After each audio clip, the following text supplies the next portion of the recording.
வணக்கம். இன்றைக்கி வெண்டைக்காயை ஃப்ரை பண்ணுறது எப்படின்னு பார்க்கலாம்.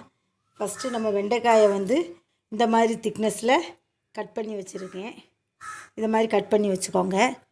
அதுக்கப்புறம் அதுக்கு நம்ம ஃபஸ்ட்டு கொஞ்சம் வத்தல் பொடி, கொஞ்சம் மஞ்சள் பொடி, கொஞ்சம் சால்ட்டு, அப்புறம் அரிசி மாவு, கொஞ்சம் கார்ன்ஃப்ளவர் மாவு, கரம் மசாலா, பெருஞ்சீரகம், இது லெமன் வச்சுருக்கேன். லெமனு இப்போ இது அவ்வளோத்தையும் இதில் போட்டு நம்ம வெறுவி கொஞ்சம் கலந்து ஒரு 5 நிமிஷம் ஊற வச்சுட்டு அதுக்கப்புறம் எண்ணெயில் ஃப்ரை பண்ண வேண்டியது தான். இப்போ எல்லாத்தையும் போட்டுடலாம். இதை ஃபஸ்ட்டு இப்படி கலந்துக்கோங்க. அந்த இதில் வெண்டைக்காய் நறுக்கி வச்சுருக்கிற வெண்டைக்காயில் போட்டுடலாம். போட்டுட்டு இந்த லெமன் ஜூஸையும் நம்ம அதில் ஊற்றிடலாம்.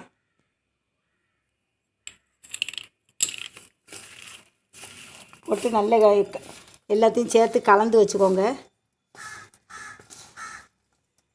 ஒரு மாதிரி தோரம் போல் இருந்தது. இப்போ நல்ல ஒரு ஈரப்பசியோடு இருக்குது வெண்டைக்காய். இப்போ இதில் நம்ம இந்த வெண்டைக்காவை போட்டுடலாம்.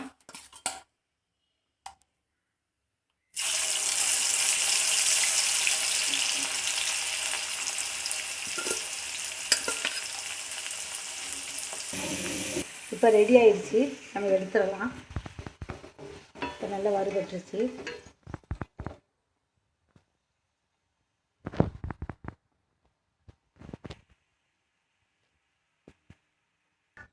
இது நல்ல டேஸ்ட்டாக இருக்கும். இதை நீங்கள் நீளமாக நறுக்கிக்கலாம். உங்களுக்கு அப்படி இது இல்லைன்னா நீங்கள் ரவுண்டாக கூட நறுக்கிக்கலாம். கூட வச்சு சாப்பிட்டுக்கலாம். சப்பாத்தி கூடயும் நல்லாயிருக்கும். சாப்பிட்டிங்கன்னா நல்லாயிருக்கும். இந்த ரெசிபி குழந்தைங்களுக்கு ரொம்பவே பிடிக்கும். ஏன்னா நம்ம வலுவலுன்னு இருக்காது. நல்ல ஃப்ரை ஆனதுனால அது சாப்பிட நல்லா இருக்கும். நீங்கள் இந்த ரெசிபி இந்த வீடியோ பிடிச்சிருந்தா லைக் பண்ணுங்கள், கமெண்ட்ஸ் கொடுங்க, மறக்காமல் சப்ஸ்கிரைப் பண்ணுங்கள். தேங்க்யூ.